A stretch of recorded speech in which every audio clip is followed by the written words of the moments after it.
This is an ad for BetterHelp. May is Mental Health Awareness Month, and when life feels overwhelming, therapy can help you slow down, think clearly, and move forward. Visit BetterHelp.com/Ramsey to get 10% off. Brought to you by the EveryDollar app. Start budgeting for free today.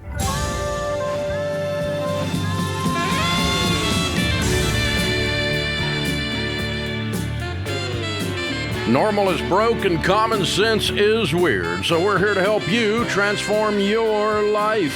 From the Ramsey Network and the Fairwinds Credit Union studio, this is The Ramsey Show. I'm Dave Ramsey, Jade Warshaw, #1 best-selling author. Ramsey Personality is my co-host today. Paula is in San Francisco. Hey, Paula, how are you? Hey, I'm good. How are you? Better than I deserve. What's up?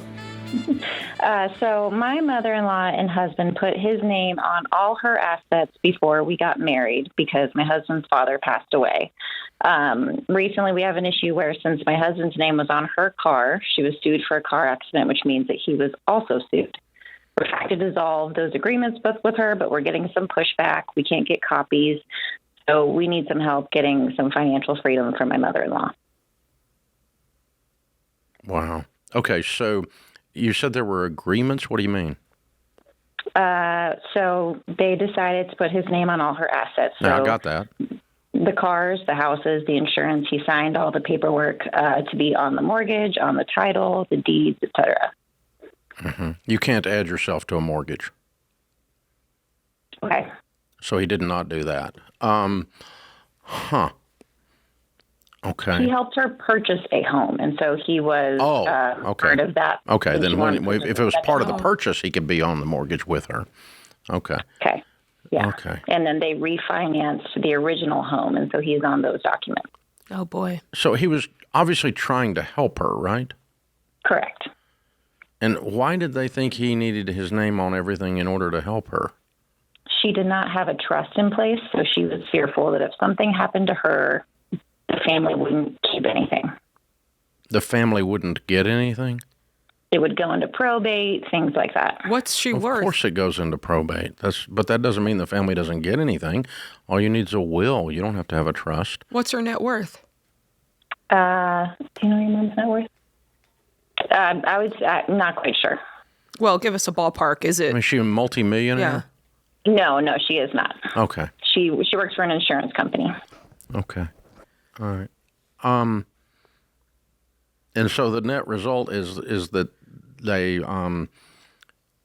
he was trying to do a really nice thing and she was trying to protect, but they did not get good advice, and so they did a whole stupid thing, which is put his name on everything, and that was really stupid. And that's and now you got sued when she had a car wreck. How much is she being sued for? I believe about $50,000. Oh my gosh. So she didn't have insurance? She didn't have adequate insurance. She does. It's going to go through insurance, but because my husband's name is on her vehicle, he is named in that lawsuit as well. Yeah, he has to be. Yeah, okay. Yeah, and now that we're married, we eventually want to buy our own home. So our goal is to completely dissolve these agreements with her. Yeah, okay. So the $50,000 insurance is going to pay eventually. You just don't like that his name is tied up in it. Yeah, she wants his name off of everything. So you want to go through and take his name off of everything. Yes. Okay. It's going to be very difficult. It's going to be very complicated. Yeah. And you're going to need legal advice, okay? So each item will be different, okay? A bank account's very simple. He can go to the bank and have his name removed. Very easy, okay? A mortgage is impossible. He can't get his name off of it. So she has to refinance her home to get a new mortgage to get his name off of it. And you'll have to probably pay the cost of the refinance because you're the one requesting to do this. Very complicated. The car title, she can just sign, he can sign an affidavit and have his name taken off of the car title, but she'll have to sign all of it. Is she refusing to cooperate in this idea? She's okay to remove his name off the car title, but she does not want to refinance her homes right now, so she won't remove him from the homes. Yeah, that's fair enough. I can understand why. Yeah. Well, if you offer to pay for the refinance cost and the interest rate is the same or less, it would benefit her to refinance it. Okay. And but she didn't want to refinance it because she won't have to pay for it. Right. And she what? has And such if a he's low interest rate. I was going to say, what is her current interest rate? Do you know? I think it was around 3%. yeah, she's not going to refinance. That's not going to work. Right. Yeah. That's tough. All right. And, what I would do is just make a list of stuff that has his name on it and say, what is the solution with each of these things? There's not one simple, you can't sign one simple document and it does everything. You're going to have to go to each situation and have his name removed where you can. Until it's beneficial for her to remove, interest rate wise and so forth, you're not getting off that mortgage. Right. Wow.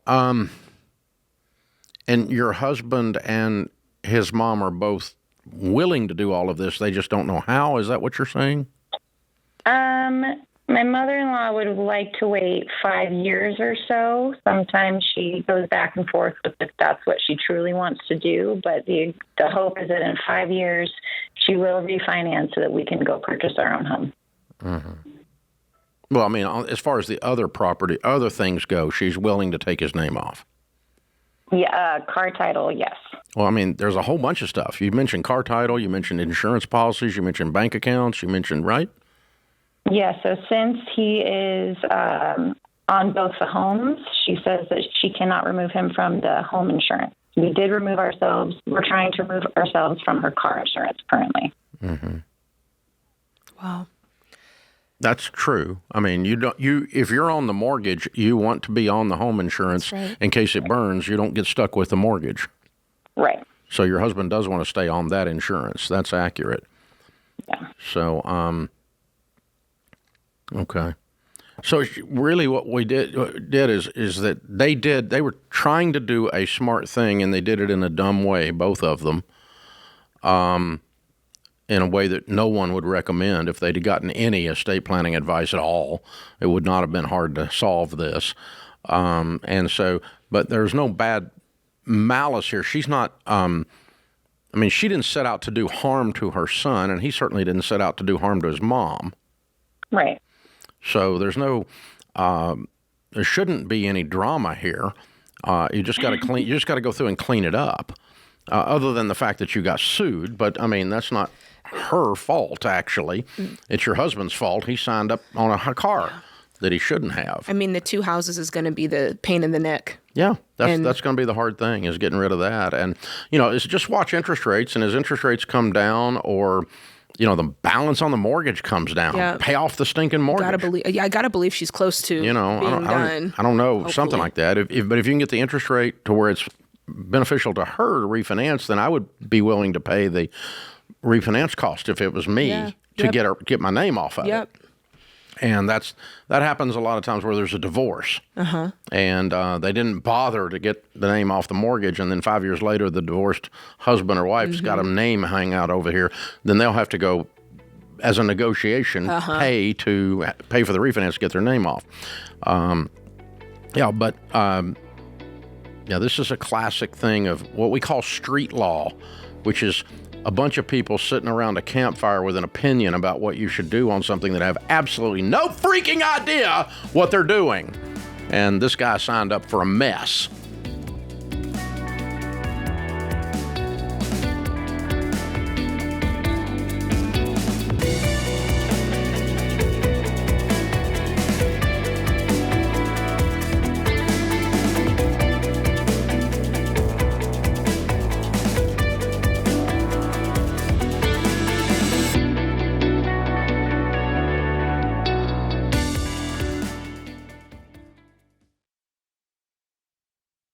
Running a business is hard work. You're the CEO, the accountant, and the sales team. You don't have time to moonlight as your own benefits department. That's where Health Trust Financial helps. In fact, health insurance is one of the biggest and most confusing line items in your budget. And most of you are overpaying because you're stuck figuring it out alone. You don't have time to figure out all the fine print about networks and deductibles. My friends at Health Trust Financial have been helping Ramsey listeners for over 20 years. Their focus is simplifying health insurance and serving people with empathy. No pressure, no games. They give you clear, unbiased advice that fits your life and your budget. Most of their clients save hundreds of dollars every month. That's real money you can put back in your business or into the baby steps. So stop wasting your time, your energy, and your money. You run the business. Let Health Trust Financial handle finding the right health insurance. Go to healthtrustfinancial.com today. That's healthtrustfinancial.com.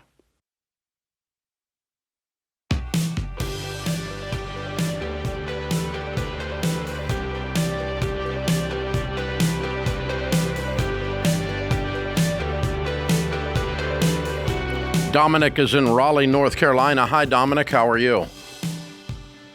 Hello, I'm doing well. I hope you guys are. We are. What's up? So first of all, I'm 38 years old. I've got a 19-year-old son, and my father and I haven't always had a great relationship, but we've got a better one now. And we agreed that he would help my son buy a car. We can afford to buy him the car, but he wanted to step in and help out his grandson. And we didn't really have an agreement set on how much the car would be. And he ended up buying him a Dodge Challenger, which it was about $62,000. My father's how old is you have a 19-year-old son with a $62,000 car. Yeah. Is that more expensive than your car? It is. It is. I still drive my Prius from college, to be honest. Wow. What does your 19-year-old son make? How much does he make? Does he work? He actually does have his own income. He's still living with us, but he flips furniture on him and his sister flip furniture on Facebook Marketplace. So I'd say he makes between $5,000 and $6,000 a month. Profit? Yes, profit. Wow. Okay. That's after he's gone and purchased the furniture, and bought lacquers and bought finished and painted and bought new handles for everything. Okay. Great. And so this bothers you. It's too much. You feel like it's too much car for a 19-year-old, right? Well, let me also make this clear. When he turned 16, we bought him a Civic, and in October of last year, he totaled the Civic. And he had begun to go into the car space. He had done a lot of bolt-on, and he had just finally gotten under the hood and started to do work on his car, which is why I think he was so eager to get a more powerful car. But that also has my wife and I worried because, he's just totaled a car which struggles to get up to 100. Did he total it being reckless, or did he total it in it was truly an accident? We are not sure. If you trust him, a squirrel ran across the road, but because squirrels always total Civics. No. Yeah. Okay. All right. Squirrel. It's the ultimate. Yeah. Yeah. Okay. So I also want to make two things clear really quickly. Yeah. So the interest on the car, so his grandfather put down the down payment, which I'm still not totally sure how much it was, but the interest is at 21%. Yeah. And, okay. So your father does not have good judgment on financial matters. That's being nice. Your father did an idiotic, stupid deal in an effort to be a blessing to his 19-year-old grandson, but instead cursed him by putting him into a car with a ridiculously high interest rate and that is way too expensive for a guy that makes $4,000 a month living in his parents' home flipping furniture. Okay? So your dad is out of the equation. He no longer gets a vote. Okay? Whose name is the title in? My father co-signed for the car, but it's my son's car. Yeah, okay. If I were to advise your 19-year-old son, it would be to sell the car as fast as he possibly can, because he's probably going to lose some money on it, depending on how much of a down payment there was. But I'm guessing there wasn't much of a down payment. This car is too expensive for anyone that makes $5,000 a month. Makes $5,000 a month. You shouldn't be having a car that's equal to your annual income, regardless of whether it's paid for or not. It's ridiculous. It's a fabulous vehicle. It's a fun muscle car, but that's irrelevant. Okay, and he's at 21% interest. Ooh. And you're worried about his safety. I'm not as worried about his safety. I'm not 100% sure to be worried about his safety. I'm 100% sure this deal sucks. It was really dumb. And if I were loving my 19-year-old grandson well, or my new friend that's 19 years old, I would say, my friend, sell this car as quickly as you can and limit the damage that it's going to do to your life. Your grandfather's sweet, but he's not smart. Mm-hmm. That's what I would tell your 19-year-old, as fast as he can get rid of it. Now, he doesn't want to sell it. And he's got Bozo over here that can't do math whispering in his ear that this is okay. Who's paying the payment, Bozo or your son?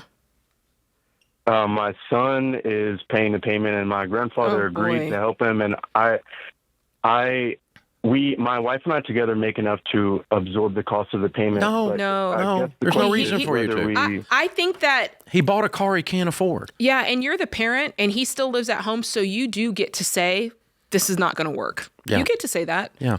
And it's not a I'm mad at somebody thing if I'm you. It's, honey, I love you. This is bringing harm to you. And I really wouldn't even bring up the totaling the car and safety thing. Yeah, it's just way too expensive a car and way ridiculous interest rate. Yeah.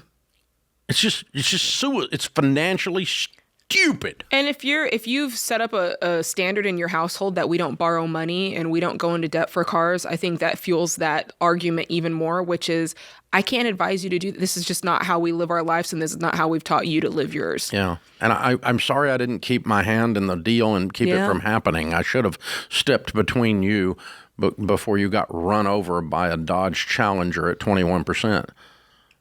But you're totaling your whole life now as a result of totaling your Civic. And this is just not, there's just nothing smart here. Oh, gosh. But this is a starry-eyed guy who, I don't know what's going on with Grandpa, but he ain't gotten any smarter as he got older. We can tell that. I'm assuming the deposit wasn't enough to bring us back. Probably not. You're probably in the hole. From being underwater. Yeah. So do we absorb that cost, that's up or do to we you. Go to my father and do we? No, I don't think your father's going to do anything. No, I think you have to. I think that's a stupid tax you guys are going to have to. Somebody's going to pay. Yeah. Junior's going to have to pay it, but Junior doesn't have any money. Yeah. Yeah. I'm guessing you're going to lose a little money on it, but I don't know how much.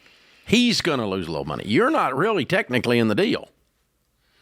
So you're not technically responsible. But I am going to say, you live under my roof. We're not playing stupid games and expect anything except stupid prizes. Yeah, this is ludicrous. Crazy. This is like, look up crazy in the column and you'll see a picture of this car. And the car note's probably almost $1,000 a month. Yeah, at least. Wow. 21% on 62 grand. Oh yeah. Yeah. Hello. Ooh-wee. Or they financed it for 18 years. It doesn't matter. Because we want to make sure we prolong this pain as long as we possibly can. Yeah. So, interesting thing that Proverbs 17:18 says, one lacking in sense cosigns for another. The New Contemporary English Version, the CEV, says, it's stupid to cosign a loan. Yeah. That's what the Bible says. So anytime you're thinking you're being a blessing to someone by co-signing the loan for them, you're not. No, you're being stupid. The whole reason you would need a co-signer is a bank looked at that person and said, there's no way I would lend you the money. I don't think that you can pay it. Yeah, I mean, a bank looks at a 19-year-old who flips furniture and lives in his mother's basement and says, I don't think this is a worthy credit. So we're not going to do it. And if you're dumb enough to co-sign for it, we're still going to charge you 21% because we're going to call this a high-risk subprime loan. And we're going to gig you. We're going to screw you. Yeah. So car dealer, we're going to screw the 19-year-old. And bank, we're going to screw the 19-year-old. And Grandpa says, I'll help. Wow. Thinking he's being a blessing.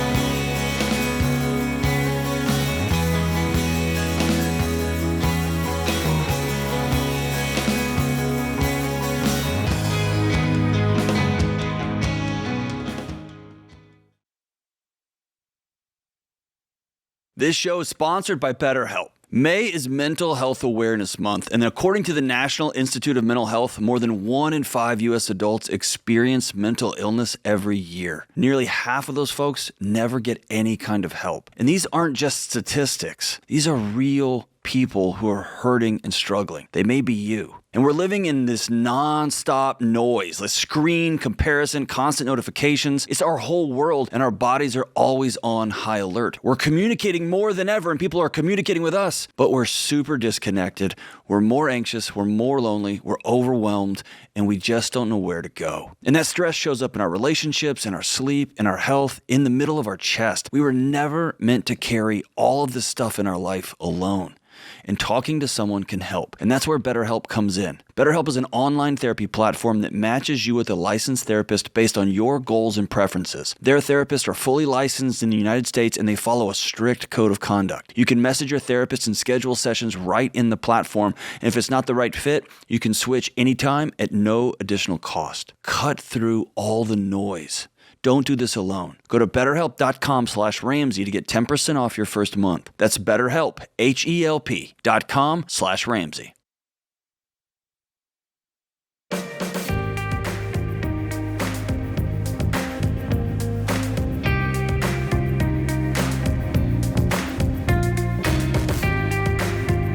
Buying or selling a home is a big deal. You want a high protein, high octane professional real estate agent helping you with that transaction, not somebody who got their license 3 weeks ago and is your friend from church. No, we want a pro, somebody does hundreds of transactions and knows what the flip they're doing. Ramsey Trusted Program is the only way to find the top agent you can trust to help make your home a blessing. It's a free service, Ramsey Trusted. So if you want to find a local Ramsey Trusted real estate pro, which has been vetted for production and quality, you can find that for free at RamseySolutions.com/agent or click the link in the description. There you go. Benjamin is with us in Bowling Green, Kentucky. Hi, Benjamin. How are you? Hey, doing wonderful, Dave. Thanks for taking my call this afternoon. Certainly, sir. How can we help? Well, me and my wife are having just a mild financial disagreement, and we're trying to put the puzzles together to see where we should invest our money or what we should do with it. Cool. How long y'all been married? We've been married for 10 years. Awesome. How old are y'all? 38 and 37. Cool. Very cool. So tell me about the disagreement. Well, right now, I own a construction company, and we've been successful. We've paid off all our debt besides our mortgage, and I really haven't tried to attack my mortgage just because I am locked in at a 2.5% interest rate. And rather than paying it off, I'm investing money in rental properties, trying to make a passive income. I've invested in silver and just a few other things to where, you know, when time comes to retire, I've got a passive income coming in that's taking care of me, and not too concerned about the 2.5% interest rate being, I don't think we'll ever see it again. We're at the point now to where I could pay the house off, but you have the money. At the same point, we do. We have the money. How much? How much is the balance? The balance is about $200,000 currently. Well, you are doing great, Benjamin. Congratulations. Thank you. I appreciate it. Okay. And that's our decision. She believes that we should go ahead and pay that off. Mm-hmm. And, you know, me personally, I believe we could purchase some more properties. Why does she believe you should pay it off? What's her reasoning behind that? Just stress more, just knowing that we don't owe on anything, you know, there's nothing tying us down. And my mindset is that we could invest in more properties. I could have my guys go in and fix it up. We could rent it out, and the rent could pay for our mortgage. And then we've got more assets, you know, in time. How long ago were you broke before, and you didn't have 200 and you had debt still? 5 years? I would say within the last 5 years, yeah, we've really turned things around. Yeah, and your construction business has blossomed during that 5 years too, correct? It has. We've been truly blessed. Yeah, because it's been the time it should have. And that 5 years has been excellent for your business versus not excellent for construction, which has been some other times in our past, right? But right now, it's, it's making hay while the sun shines, so very cool. Okay. Well, you called us, and I'm guessing you probably already knew what we were going to say. Well, my wife knew what you were going to say. Oh, you've been set up, Benjamin. You've been set up. Okay. Well, let me give you a little background as to why she set you up then, and be nice to you. Okay. Yes, sir. So when I was 23. My mom and dad run the real estate and construction business, and I got my real estate license when I was 18, and I love real estate investing. And when I was 23, I started buying everything in sight and anything that I could make a return on. And I have a degree in real estate and finance from the University of Tennessee. And so I was all in on this stuff. I'm 65 now, by the way. But I was 23. And so by the time I was 26, I had $4 million worth of real estate with $1 million net worth, and it was cash flowing like crazy. I mean, I made good money on it. But I had a lot of it on short-term notes because I was flipping before there was cable TV or before there was Chip and Joanna. They weren't even born. And so, this is where we were, right? And so I became a millionaire by the time I was 26 years old doing the kind of thing you're talking about. But I did it super poorly, a little differently than you're describing, but I'm telling you this story for a reason. Then the bank got sold, and they called our 90-day notes that we had outstanding, and that began a crash that took 2.5 years for us to lose everything we owned, and we were sued and foreclosed on and bankrupt by the time I was 28 with a brand new baby and a toddler, 10 years younger than you are now. And in that process, I started learning what grandma with common sense says about money and what the Bible says about money, and both of those say don't borrow money. But I, with my finance degree, was looking at it through the lens you're looking at it, at the math, and saying, well, I got a 2.5% mortgage. Why would I ever get rid of that? I'm trying to create this stream of rental income. But what I left out in my analysis, and therefore what you're also leaving out in your analysis, is risk. You're 100% of the time that you have debt, there is risk. More debt equals more risk. And so a way to emotionally feel that right now in this discussion is to say, hey, Benjamin, what if your house was paid for? And you had the and you didn't have $200,000 in the bank, and you had the opportunity to go borrow $200,000 against your paid-for home at 2.5%. Would you go do that? And you might, because you've kind of figured out 2.5% you think is a great rate, and it is a great rate. But you also, if you look at it that way, you might also go kind of gulp. Mm-hmm. You realize like your what's stomach at stake. kind of, when I say that, I'm going to go borrow against my paid-for home. There's something in your stomach kind of moves around. You see what I'm saying? No, I see exactly what you're saying. It's a physical reaction to risk. And all of that I did there was what's called a sunk cost analysis, and that is to reverse the discussion and see if it feels any different. And if you reverse the discussion, you say, a paid-for house, I'm going to go borrow. It's the same thing as I'm not going to pay it off so that I can go buy rentals. Instead of borrowing on my paid-for home to go buy rentals, I'm keeping the borrowed money. I'm going to not pay it off to go buy paid-for rentals. It's the exact same mathematical equation, but thinking about it through a different lens makes your stomach go up in your throat instead of your brain going, oh, I've got 2.5%. I'm making money on that. So all of that to say, you called the show where we're always going to tell you to pay off your mortgage. Your wife set you up. Okay, 100% of the time. And I own several $100 million in real estate that is paid for today. I vastly recovered from my old bankrupt days, and and I love real estate. So I want you to own some rental property, and I think you're in a great business with the adjoining business with construction. But let me tell you what will happen to complete my sales pitch on this. Okay? When you have zero debt of any kind, your construction business will flourish even more. And here's why. There's nothing gnawing anywhere at the back of your skull saying, I got to take this questionable job because I got to have cash flow.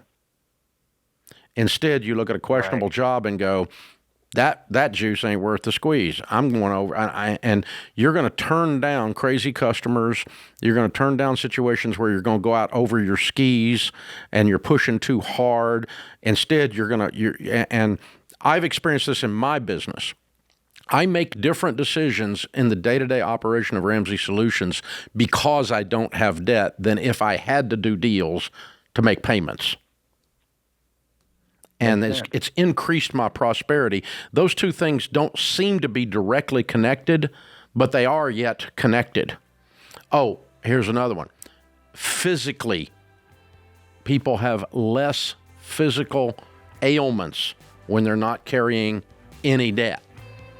It changes the composture or the composite of your body because your anxiety level is way down. So I'm going to sell you as hard as I can to follow your wife's leading there. Agreed? Agreed. Happy wife, happy life.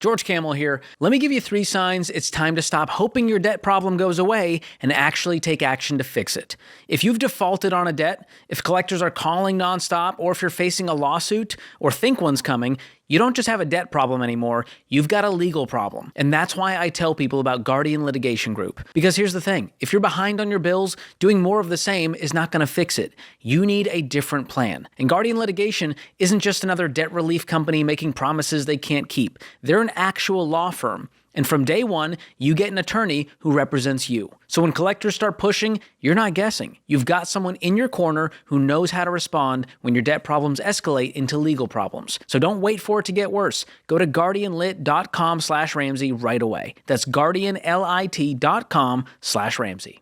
Attorney advertising. Results may vary and no specific outcome is guaranteed.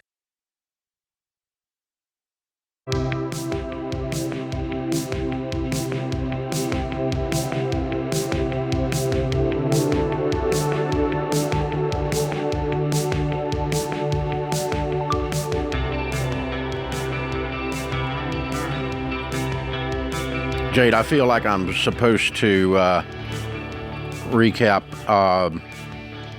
one other thing, and that is that real estate, if you come on this show, or if I'm having an interaction with you anywhere, and you tell me you want to invest in real estate to create passive income, what I'm going to realize immediately is that you don't know what the flip you're doing. Because you said passive? Because you act like real estate creates passive income. So if you've ever been a landlord, you know that there's nothing passive about it. If you've ever owned rental property, there's zero passivity involved. So when people say real estate creates passive income, what that tells me is they've been getting financial advice from some moron on TikTok. That's what that tells me. Yeah. Not that they've actually been in the real estate business. Okay. I've owned rental real estate longer than most of you calling have been alive. And that means I'm old, but it also means I'm experienced. And you know what you get from experience? Wisdom? Scars. Oh, okay, I'll go with scars. I'll go with scars. So, from doing stupid stuff. And so I've seen it all and done it all, I think, with landlording, whether it's commercial properties that are retail with a pizza place or a CrossFit gym, or whether it's a condominium and the guy decides he's going to use his wife as a punching bag and he gets put in jail and she has 2 little kids and now they can't pay their rent. And I'm the landlord. Now, what am I supposed to do with her? Yeah. So this is, you want to call that passive? Yeah. That makes you dumb, or at a minimum inexperienced. Okay. So you don't know what passive means. Passive means you don't have to do any. You want passive, put your money in a mutual fund and they will just send you an email. Great. And tell you what happened. You don't have to do anything. That's passive. And so there's nothing passive about real estate, period. I even own a piece of ground that has nothing on it. And it's still work. And the tree fell across the neighbor's fence the other day, and he called me and said, "Your tree's blocking my driveway." It's not even passive. A freaking blank piece of ground is not even passive. Shouldn't have had that tree on it, Dave. So, I mean, it's like, and he was right. So we sent a guy over with a chainsaw and got the guy's driveway back, right? But, oh my God, this idea that there's, but don't listen to someone who says real estate is passive. This is someone that's selling you crap or don't know what they're doing. Yeah. Okay? It's another way to have an income stream. It is an income stream. It is an alternative income stream, Yeah. and I love it. I've actually a higher percentage of my net worth is in real estate, paid for, no mortgages, than is in mutual funds. Yeah. Okay? But I'm adept at and careful with and understand and have a management company that manages our real estate, and so, but it's not passive. What's your opinion on Airbnbs and things like that? That aren't just a direct rental. That's not even rental property. You got in the hotel business. Hotel business. If you don't believe me, figure out how many maids you have to hire to change them sheets every day when those people leave. Yeah. And all the stuff that you don't even want to talk about that you have to clean up that was left behind at the bachelorette party. In your condo. Yeah. And they thought that, what happens in Nashville stays in Nashville. Nuh-uh. You left some of it in Nashville, but it didn't stay in Nashville. So we still had to clean it up after you left. And apparently you don't drink that much, girl, because you left some of that. Yeah, no. Gross. This is bad. So this is what Airbnb is. That's it's gross. Like it's gross. As difficult as it's going to get. If you might as well buy you a little Hotel 6 and go, I'm in the hotel business. At least then you're admitting it. Yeah. Instead of like, I'm maximizing a piece of rental real estate by making it Airbnb. No, you're not. You're running a hotel. That's all you're doing. It's a short stay hotel, a hostel at best, right? I mean, that's so, yeah. And be ready for disruption. Like 16 states have already passed laws limiting, and a lot of cities, New York City's coming down on it hard, is shutting down the ability to operate a privately operated, uncertified hotel called an Airbnb. They're shutting them down. And so VRBOs and Airbnbs you think they're short-lived? Well, I mean, no, I don't. I think they're going to be there. But it's not going to be the answer to everything. And for you to count on that stream of income and then your municipality go, we changed our mind. Yeah. You're out of business. Yeah, because but you paid too much for the house because you Airbnb'd it in your pro forma. Yeah. And you got screwed because you thought, this is going to work. Famous last words, right? So, again, if you want to run a hotel, you can make a lot of money in Airbnb. But don't get it twisted. This is the other end of the spectrum from passive. This is like lots of work. Yeah. And gross stuff. Yeah. It's just, ugh. Yeah. I don't even, there's that. Yeah. All right. And then Caitlin is in Salt Lake City. Hi, Caitlin. How are you? Hi, Dave and Jade. How are you guys? Better than we deserve. What's up? So a little background story. My husband and I are both 24, and we just welcomed our first baby a couple months ago. So we were kind of in stork mode, but now we're in that mode. Well, thank you. We're on baby step number 2. My husband's an electrician, but we're trying to decide if he stays at his current job, which is a private-owned company. It's a little bit more stable, offers a better work-life balance, or he can move to the electrical union, which would mean significantly higher pay and stronger retirement benefits, but potentially less stability during slow periods and layoffs, and then more time away from home and overtime. So we're trying to decide the more stable path or getting ahead financially. Well, I think the net on the union with him not having steady might not be as much of a raise as it sounds like it is. Yeah, exactly. And that's what we're trying to decide. Yeah, I don't think the net is going to be much. Right. More. So in Utah, there's a bunch of data centers coming in right now, and so they're offering a lot of incentive pay, like $10 to $15 incentive pay when working on those jobs. But the data centers aren't going to be forever, so we're just kind of trying to decide. Is it possible to work some of that data center stuff as a side hustle? He could. He has to only be working at the union, but he could potentially go back to this private company once these data centers are so you can't be working private and union. In Utah. You have to be in Utah. It's not a right to work state. union. Interesting. Mm-hmm. Okay. At least that's what we think. We've kind of just been looking into it. He's currently making 38 at his current job, and then he would be making 43 with including incentive pay. I would stay where you are. Okay. That's not That's enough. what we're kind of I think by the time you adjust for volatility, you're not going to make a net $5. I agree. Okay. Even with a pension, like we shouldn't jump for a pension I don't jump for better? pensions. Okay. No. We trust you, so we will do it. I'm going to stay where you are, but I am going to explore. There's a lot of work that needs to be done in the area, is what you're telling me. And he has the skill to do the work. And I'm going to explore what I'm allowed to do as side hustles legally. Right. And I'm not going to lie to somebody. If the union requires you to be union, then I just can't do it at the union sites. But there's all kinds of side hustles. So let me give you an example. Okay, if the side hustle market is being sucked up by the unions, if the electricians that used to do side hustles other ways are now doing data center work with the unions, that means all the jobs they used to do are available. Mm-hmm. You see what I'm saying? Yeah, that's a good way to look at it. Or just straight up get on with the data center thing as a side gig, working weekends, just for a short, for 6 months and pile on and let's get the debt cleaned up right quick. How much debt you got left? We have $86,000 in my student loans, and I currently work full time too. So we're in stork mode, and now we're just kind of going to throw all of our savings. Yeah, that we you're have out of stork mode because you're home from having the baby, right? Oh yeah, we are already starting. So that's all. That's all in the rearview mirror. That's awesome. Congratulations on the baby. So what do you make? Thanks. I make $90,000 a year. And he does too, right? Yeah, about 80. Yeah, you're going to be out of debt in no time. I would not make this adjustment. You're going to lose too much quality of life, the juice and worth of the squeeze. I'm using that a lot today. I like it. Got to be worth it.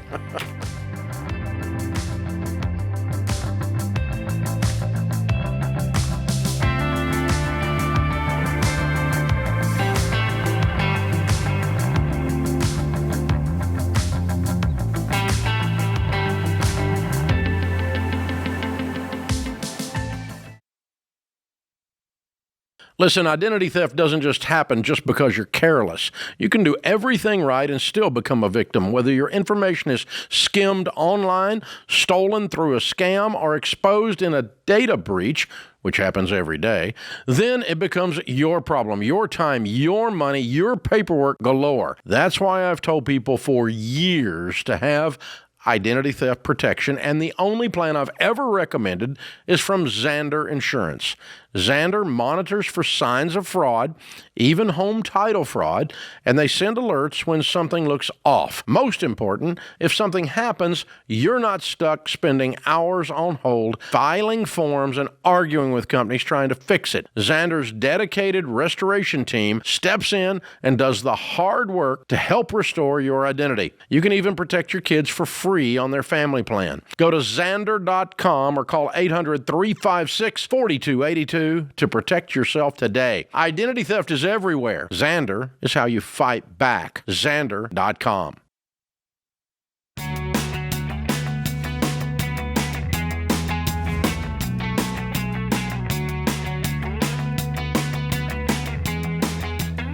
Welcome back to the Ramsey Show in the Fairwinds Credit Union studio. Jade Warshaw, Ramsey Personality, is my co-host. The phone number here is 888-825-5225.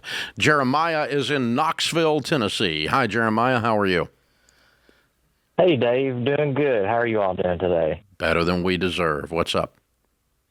Yes, sir. Well, I just have a couple questions here, a little background story first. I was the owner and operator of a family business of 12. The business was over 12 years old, but I ran it for 12 years. And after COVID, it just got really hard for me to get any work. So I had to take a different avenue for employment, which at the time I didn't have very wise counsel or any counsel at that. And I did a lot of probably not so popular avenues to help with bills and different situations like that. So my overall question would be, I'm working on the baby steps, and obviously I would be at number 2. baby step number 2 on getting rid of all the debt. What is the best scenario, or I guess to kind of expedite that, so to say? I've got some unsecured debt, and I have a HELOC that's kind of a gray cloud over my head right now that I'd really like to get taken care of before that draw period closes. How much is the HELOC? The HELOC is $94,000. Did you roll all the debt into that, or is there more? I did. I do have some unsecured debt outside of that, about $13,000. Okay. What's your first mortgage amount? My first mortgage is $1,500. No, the balance. The balance. We're $260,000. What's the house worth? The house is worth around $850,000. Okay, that's good. And what's your household income today? The household income annually is $75,000, and I'm the breadwinner. My wife is stay-at-home mom, homeschool mom. We just had our 3rd child last year, so we got a lot of mouths to feed. What did you used to make in the family business? I used to make average take-home gross pay was anywhere from $120 to $160. Doing what? What kind of business was that? I owned a caulking and waterproofing business, so pretty much anything that you can't see on a normal building, I was the one behind the scenes doing it, and but it paid good money when the work was there. It seemed like the right thing to do at the time because we were sinking fast and needed to take something with a more secure pay, but I obviously knew when I took the job that it was going to be lower income. So I've tried to be patient where I'm at and work the ladder. You can't afford the house you're in with the income you have is your problem. Yeah. Right. What's your mortgage every month? My mortgage every month is $1,500 a month, which is pretty good considering what the housing market is now with a 3.35% interest rate. And we're on year 10 of that. Yeah, and the 94 finance. What's the terms on the HELOC?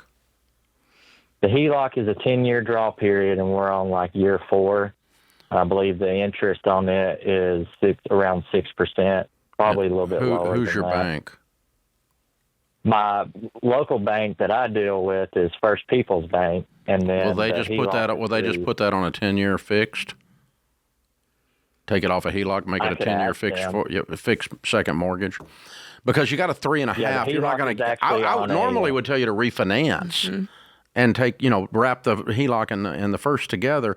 But if you do that, you won't be able to afford the payment. Right. And that's kind of what I have been getting at anyway. Yeah. On refinancing. Yeah. And that's going to force the sale of the house, which might be the net result of this whole thing of you closing down the business. You may be in a house you can't afford. I don't know. You can afford the $1,500, but you can't afford $350,000 in debt. That's what's weird. So I don't know how you got a $1,500 payment even at 3.5 on $260,000. Yeah, did somebody put down a bunch of money? No, $260,000 debt. $1,500 doesn't support that. It's $18,000 a year. We live on family property, and the property was given to us, so we put the property on collateral, and the house is actually we built the house in 2016. So at the time I was making really good money, and we went that route for our future. And here we are now. Let's see, we built the house in 2016, so we're 10 years into it, 4 years with another employer, and Are you in the same business that you used to be in, but now you're an employee? I am not. Could you start up the old business as a side hustle? I do a bunch of side work. That's another thing I was going to point out is I do just about everything I can imagine to help pay off some of those, especially that unsecured debt that we have. Was that part of the 75 you said, or is that on top of?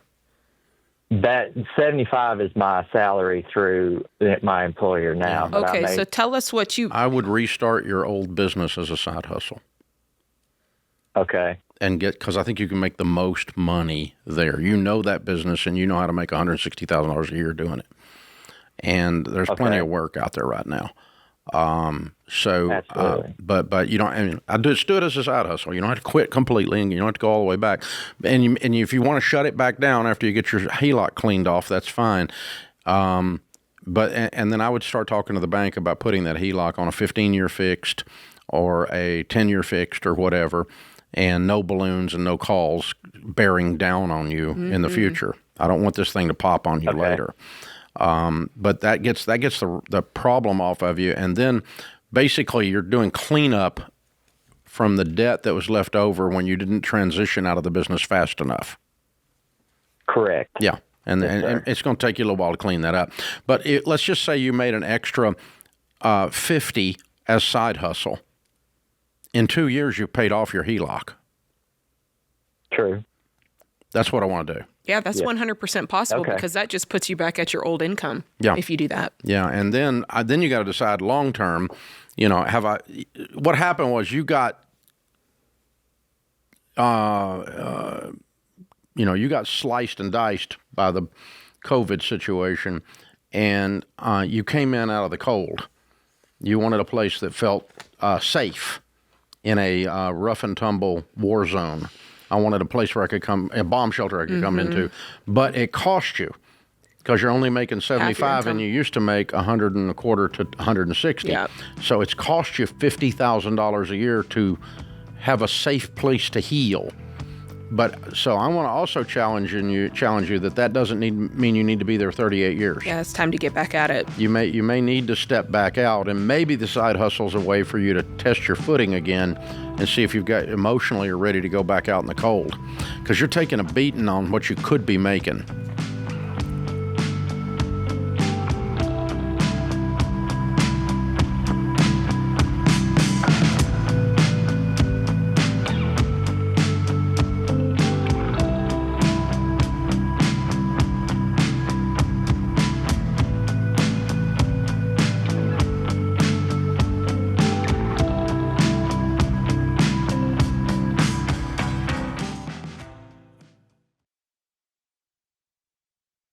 Hey guys, healthcare is one of the biggest stress points in your budget. It's confusing, and most of the time it feels completely out of your control. But there is a better way to handle it. Christian Healthcare Ministries isn't health insurance. It's a health cost-sharing ministry where Christians share each other's medical bills. And it's not a new idea. CHM has been around since 1981. It's predictable and proven, and they've shared over $13 billion in medical bills for their members. Plus, you get more flexibility. There are no network restrictions, and you don't have to wait for open enrollment. Now, let's talk about how CHM helps your budget, because programs start at just $115 a month, and many families save hundreds of dollars a month compared to traditional options. So if you are tired of feeling stuck, check out Christian Healthcare Ministries.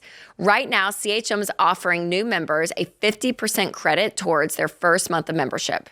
Go to chministries.org/budget and use promo code Ramsey. That's chministries.org/budget and use promo code Ramsey.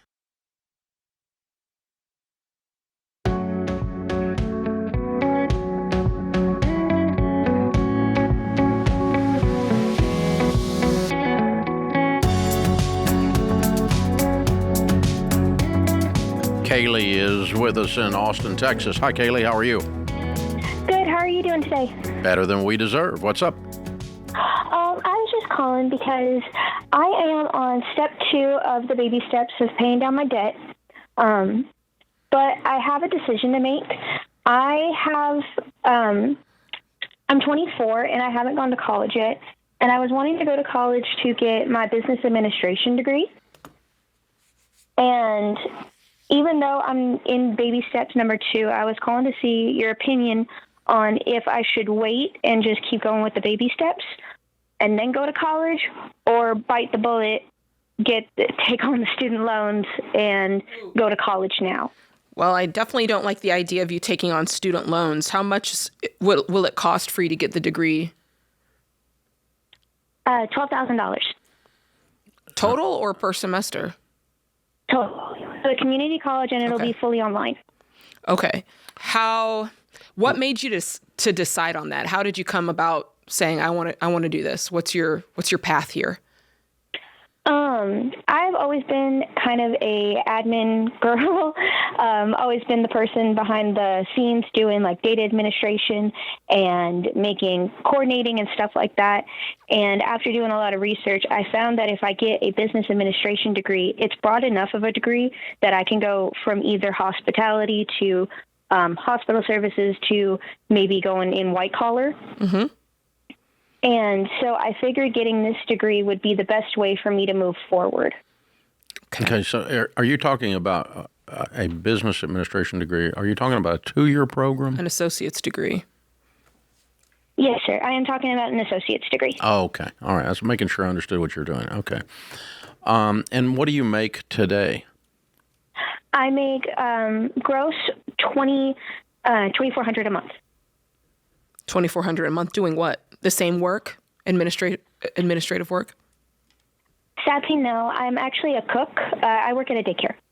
Okay, cook at a daycare. How much debt do you currently have? $8,771. Okay. Rounding up.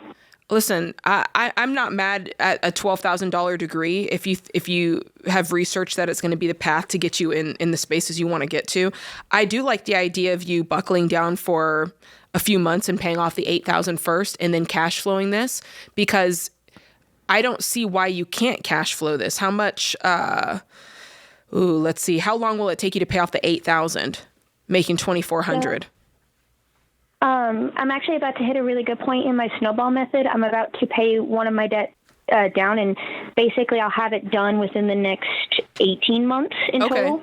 So if you can do $8,000 in 18 months, then can you do the $12,000 over the course of 2 years? I think you can, and I think you could probably do that in less time. You might be able to do the $12,000 in 18 months because the debt will be totally gone. Hey, Kaylee, are you saying $2,400 take home? So my take home is roughly $2,200, so about $1,100 a check. And you're living at home? I live in an apartment. What are you paying for rent? So rent in total is $1,200. I split it with my partner, with my boyfriend. Have you? So are you making $15 an hour? $15.50, sir. Yeah, that's what I thought. Okay. So it just feels to me like you could probably make more doing almost anything else. Like Target is paying $20 an hour. Oh, goodness. Yeah, so I think you need to be looking to up your income and pick up some side hustles, both. I think your job sucks. Your current job. It doesn't pay much. It doesn't. I'm very impressed that you've put together a sustainable life with $2,200 take-home pay in Austin, Texas. You are an impressive young woman. That is very responsible. You've been very careful. You've been extremely frugal. You are very, and you're thinking into the future at the same time. You're an impressive young woman. So I want you. I think you're worth a lot more doing some other things in the meantime while you're getting this degree than they're paying you to cook at the daycare. Okay. So let's go job hunting. In your off time and pick up two things. One is a better day job, and two is an even better side hustle that pays $25 or $30 doing something. I don't care what. I think you could babysit for neighborhood kids and make $30 an hour. $25 an hour. If you could find a nanny job, and anything these days in freaking Austin, Texas. So it's not exactly a poor market of some kind. So, I want you to place more economic value on your hours than you have so far, because I can tell that you're worth it. And so what I'm saying is I think between those two things, you probably are going to double your income. Yeah, and then you're out of this super fast. That clears that debt really fast and puts $12,000 in your pocket to get your BA degree real fast. And then you're doing all of this in 12, 14 months. and you're rolling right along. And that's the path I would want to be on if I'm you. I got a feeling you're going to be fine. You're going to be fine. You're going to find your way through this. But the question is just what's the most efficient method for you to get through this, because you're a survivor and you're a planner and a thinker. So, wow, very impressive. Cool. Hey, thanks for calling. Andrew's in Norfolk, Virginia. Hi, Andrew. How are you? Hi, Mr. Ramsey. I am doing fine. How are you? Better than I deserve. What's up? So my question for you today is, how do I save for retirement when I have a low income? Why do you have a low income?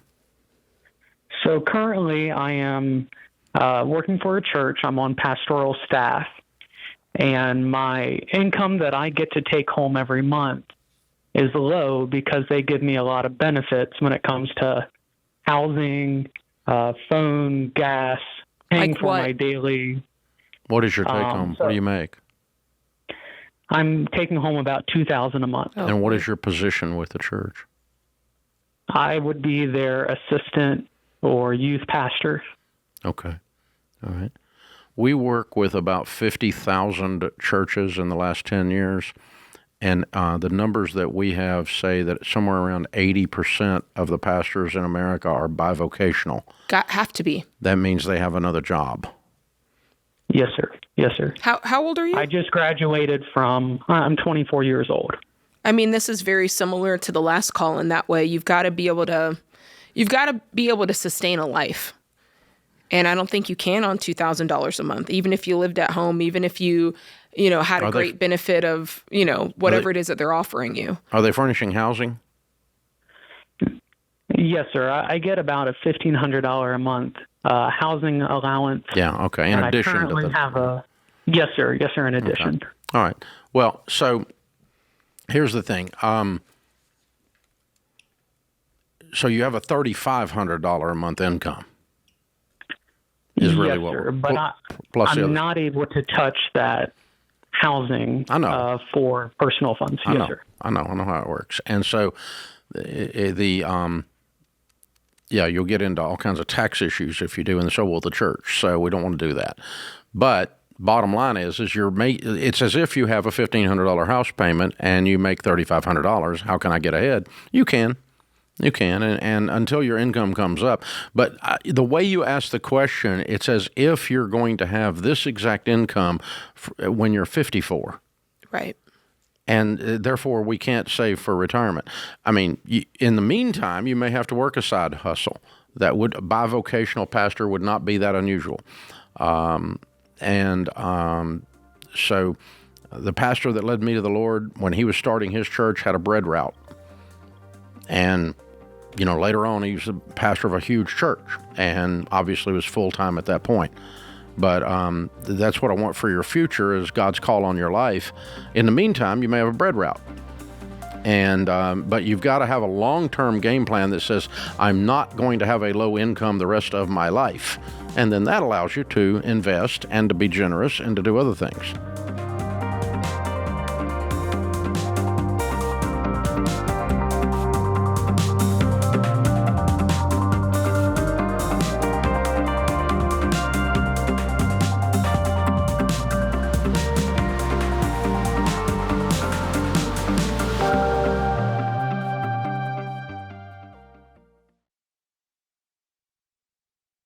If you run a business, you already know this. Bad information leads to bad decisions.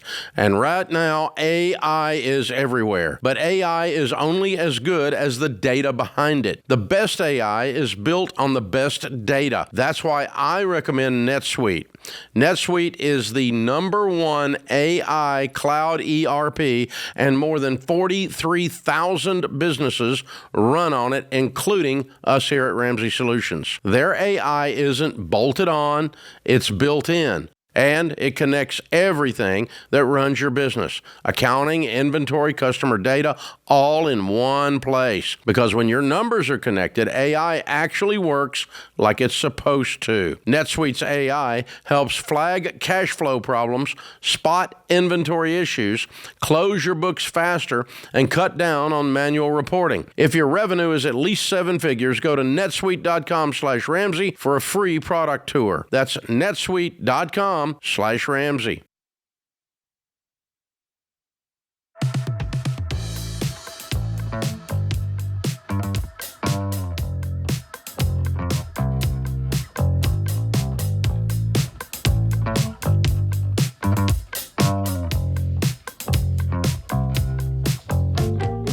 Ramsey Show question of the day is brought to you by Why Refi. Out-of-control private student loans can make it feel like you're stuck financially, but Why Refi helps borrowers explore refinancing with low fixed rates and payments that make sense for their budget. Visit whyrefi.com/Ramsey. That's the letter Y, REFY.com/Ramsey. Might not be in all states. Alrighty, today's question comes from Scott in Oklahoma. He says, my 2003 Toyota has 226,000 miles on it, and I recently discovered it needs a replacement suspension system and an oil leak repair. The lowest quote I've gotten is $8,500 to fix all of the issues. The car is paid off, but I already have put $10,000 into it over the past 5 years.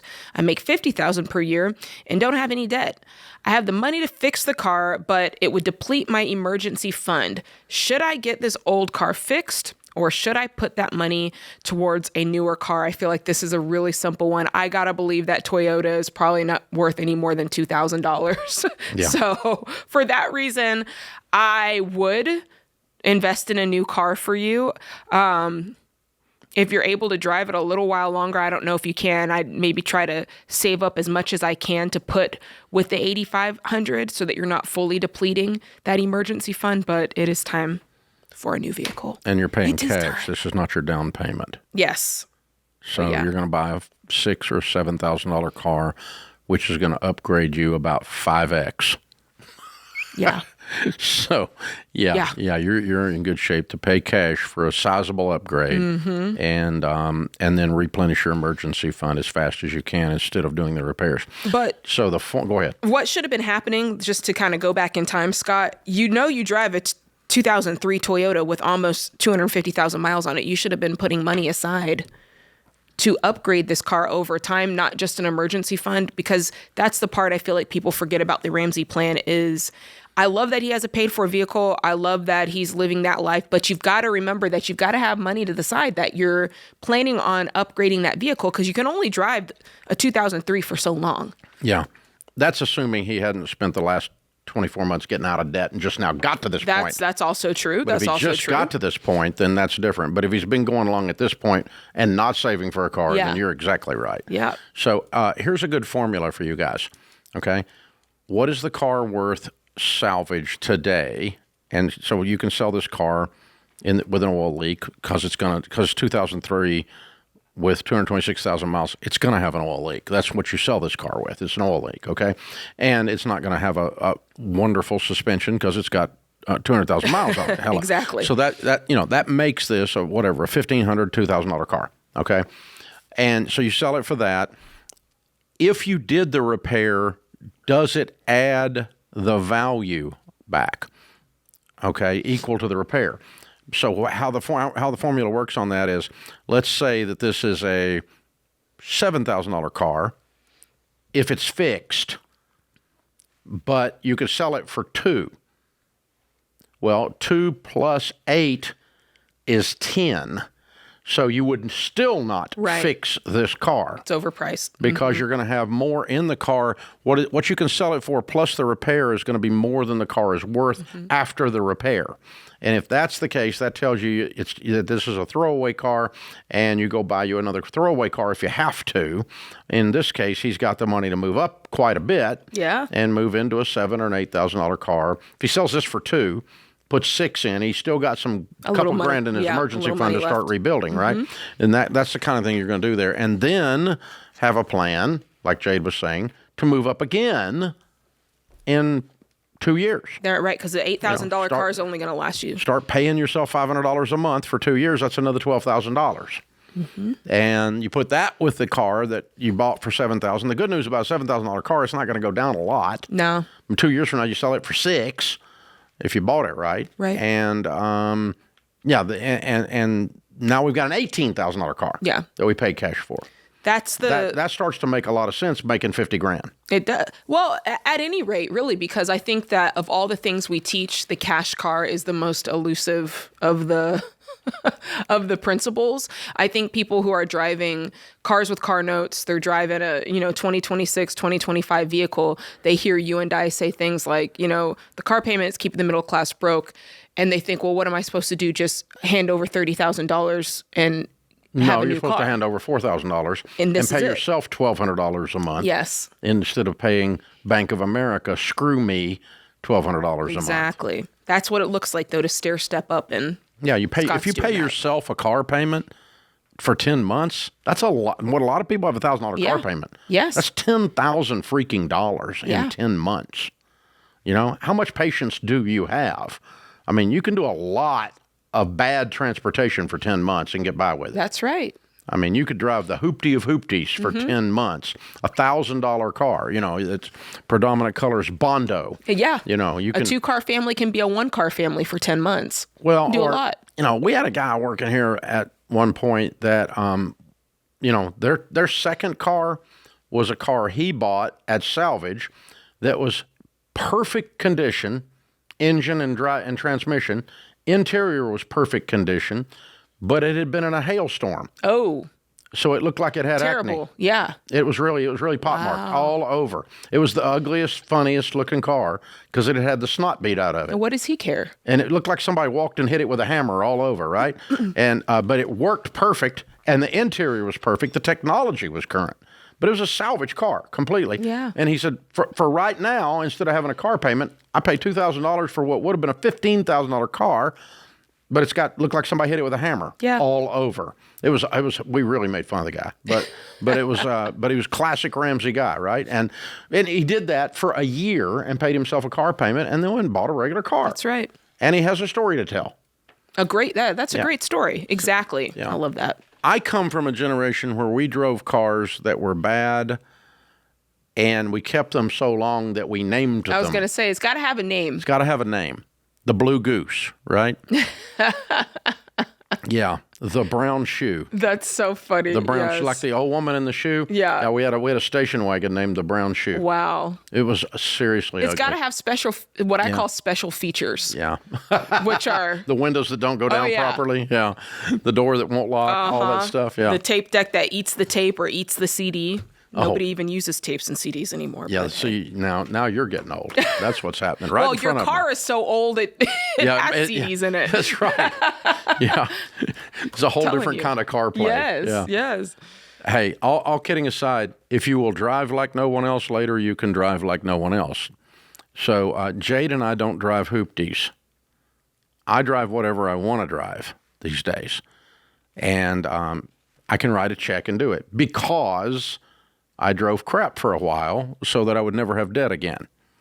And so it's not like we're saying drive a piece of crap car that your whole life. Right. But for a short period of time, a year, 2 years, while you get out of debt, while you save up to avoid debt on the next purchase, you drive something that looks like a ball peen hammer hit it all over. You drive something that's named the Gray Goose. You drive something, the brown shoe. I don't care what you name it, but it's the pitiful old. And take pictures of it, so when you're old, you can tell your grandkids that are trust fund babies because you're a multi-gazillionaire. Back in the day, Grandma and I drove that car, and that's why you little brats have money. So you got to have story to tell, right? You really got to have a way to do this. So I had a 1980. My first car was a hand-me-down from my sister. It was a 1984 Nissan Pulsar. And it only went forward. It couldn't go in reverse. So you have to choose your parking spot carefully, which means you park way out in the parking lot sometimes. All the time. Because you have to pull forward, right? Yes. Oh, my God, that's so terrible. Great. It had to be warmed up. Like the transmission had to be warmed up for quite a while before I would even think about going in reverse. We need to do a show where we ask everybody their worst car they've ever owned. Yeah. So my wife's first car when we got married was a Pinto. The ones that were blowing up? Yeah. Yeah. The Pinto and the Vega and the Gremlin have been named the worst cars of the 70s. That's funny. And my funny. wife had one of them.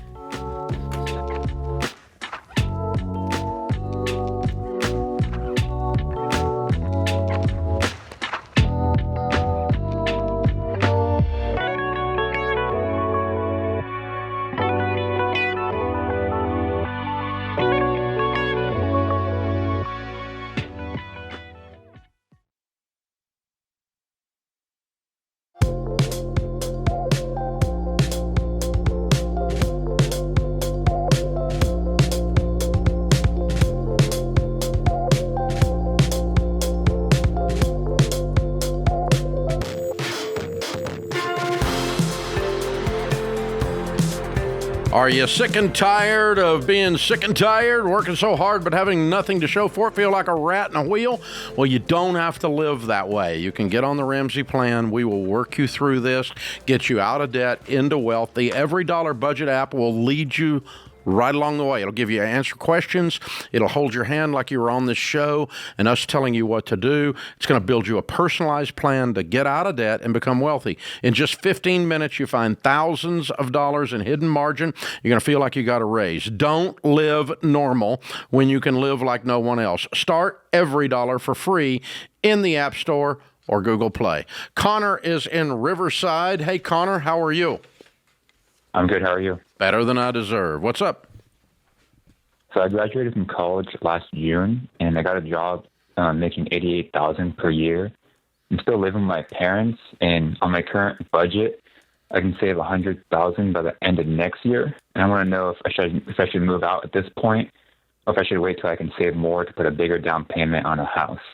Well, I was going to ask what the goal, the specific goal is, and it's to put a down payment on a house. How much do you need? Like, what's the monetary goal? Well, in California, a decent house is around $700,000. There's some that are less, but worse neighborhoods. So I try to buy on a budget to buy a house around $700,000, and I'm on track. If I keep doing what I'm doing, I can save $100,000 by the end of next year. Mm-hmm. And yeah, the goal is to buy a house and to do it without having to take on a huge mortgage, and to keep the payment underneath 30% of my take-home pay. What are you doing for a living? I do supply chain analytics. You got a logistics degree? Yeah, I have a bachelor's degree in business, majoring in supply chain. And you're only making 88 grand? Yeah, well, I'm only one year in, okay. And I'm trying to make more money. I'm going to go for a master's degree. That's going to cost. You don't have to have a master's degree to make more money with a logistics degree. You're going to be just fine. Yeah, I'm trying to do it free. Yeah, you're sitting on a $125,000 salary any minute. Wow. What good degree choice? Let me start there. Yeah. Yeah. What do you see yourself earning a year from now, which is the time that you want to live at your mom's house? Do you see yourself to 125? 125 at least. I want to make more. Trying to make more. Yeah. Okay. So here's the trade-off. The way you have analyzed this, and it comes from the way your brain works, which is awesome, by the way. I'm thrilled with the way you're looking at things, is that there is no downside to living there, and the upside is I'm stacking cash. Yeah. Because you get along with your parents, obviously, or you wouldn't even be asking this. You don't have a strained situation there. It's comfortable. And so it appears to be a no-brainer to stay here and live here for free and stack cash. The unintended consequence is that you haven't started your adulthood completely as long as your mommy is in the house. Yes. And when one of my children came home from college and their new place to set up house wasn't ready yet, they stayed with us for about 3 months, which was just fine because we love them and we get along and there was no issue. And but I will tell you that as soon as that child moved out and paid their own bills and bought their own milk and had their own electric bill, it changed their posture. It changed the way they walk. More confident. The swagger, the everything. And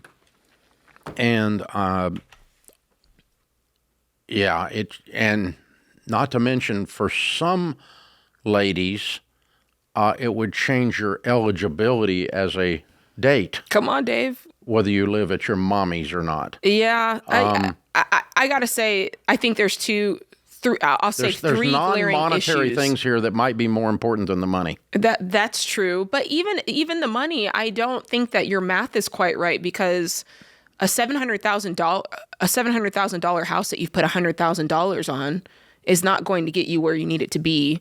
Even making 125. True. You're going to be well above. I mean, I'm just plugging the numbers in on our mortgage calculator, and I think you need to rethink your math on that. That being said, I don't think there's a rush. You're 22, which means you'll be 23 years old. You don't need a $700,000 house at 23 years old. Yeah. In your first year of working, right? Yeah. Like or second year. Yeah, let's create some stability. Let's make sure that this is really the field we want to be in. Let's make sure this is the area we want to be in. Give yourself some freedom by just renting. Get an apartment. I love that for you. It's not horrible. If I woke up in your shoes knowing what I know about money and life, I would move out.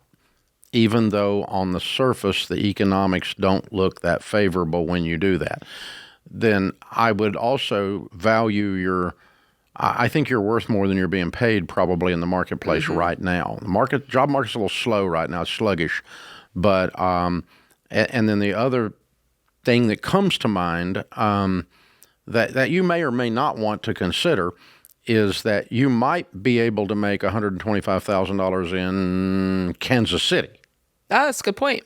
Yeah, which maybe would cost you half as much to live as Riverside, California. That's true. And the only reason you're there today, or at least one of the reasons you're there today, is because you grew up there. Yeah. And I'm not suggesting you have to move to be successful.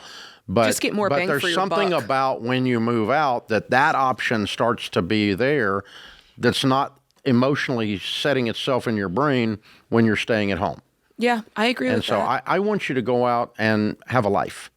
And let's just see let's live the grand adventure. Mm-hmm. And then you're also not comparing your current life to your parents' life, who has spent 60 years building it. Yeah. Yeah, they've been trying to get, you don't need $700,000. I mean, $700,000 is not a fancy house in Riverside, California. No, it's not, but I'm just saying it's still a lot of money no matter how you slice it. Yeah, it's a lot of money. It's a lot of math, regardless of what it buys. So, wow. Yeah, now if he had told me he had $100,000 of debt and he could live at home and pay it off in 1 year, I would probably change my mind on that. I would probably go, hey, if you can do it and you can knock it out and there's a clear timeline and there's a clear amount, I'd probably be fine with that. He is going to sacrifice some of the things that you said. Yeah, I'm not sure that I have adequately thought through and quantified what living on your own is worth. Well, it costs more, but I think it's worth more than it costs, and I can't put actual dollars to that off the top of my head like I can some things to justify my position. So my position might be weak. You got to consider your age range, because I think the older you are, the more it hits. You can't be 33 living at mom's house. 19 is a little. 19, I can give you a little break there. I'm like 21. Hey, he graduated from college at 19. Yeah. That's like 2 years early, 3 years early. He's a little bit of a super genius. Yeah, we got some savant stuff going on here. Yeah, I did catch that. That's interesting. I'm treating him like he's 22. Huh.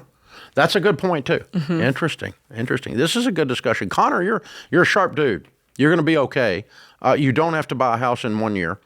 And there are benefits to moving out that you haven't considered. Yeah. And that's a summary of what we have yacked about and gone around the barn for the last few minutes. But it's good. I appreciate you letting us use you to have the discussion for America. Because there is the old movie, Failure to Launch, there is a problem in America particularly disturbing among males that are not leaving home. Now, you're not. The 33-year-old living at home is a problem. You know what, Dave? I actually do think it's both. I think it's men and women, but I do think that it is more frowned upon. And I'm not saying right or wrong, but I feel like it's because I'm a sexist boomer. We get more of the ick when we see a guy living at home. And you're a sexist, whatever. If you're not a boomer, Listen, if you just said that, I get ick with the guy being at home. Yeah. But it is. But still, I mean, go be like a grown-up. It's okay to be broke and be on your own and be single and make your way. And have dignity. And that's part of life. But you're not 33, you're 19. So if you want to hang out one more year, we're not going to be mad at you. It's true.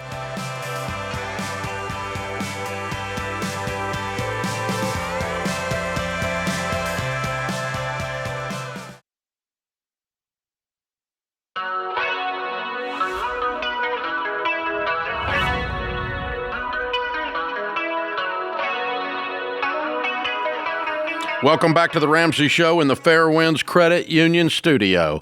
Renee is in Los Angeles. Hi, Renee. Welcome to the Ramsey Show.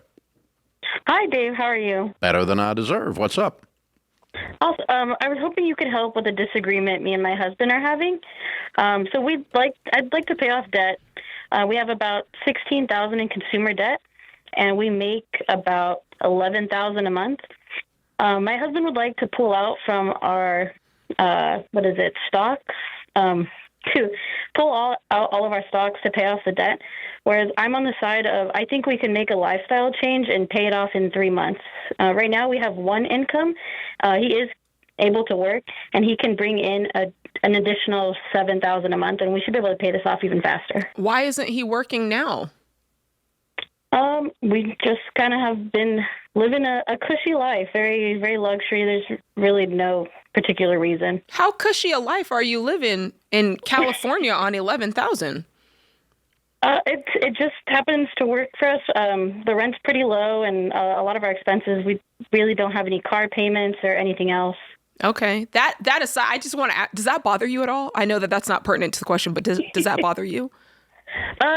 It only up until recently, but for the most part, I was pretty content with it. Everything was getting done at the house. I had no complaints. Okay, so how much single stocks do you have that you could sell? What are they worth? Not a ton. Only $28,000.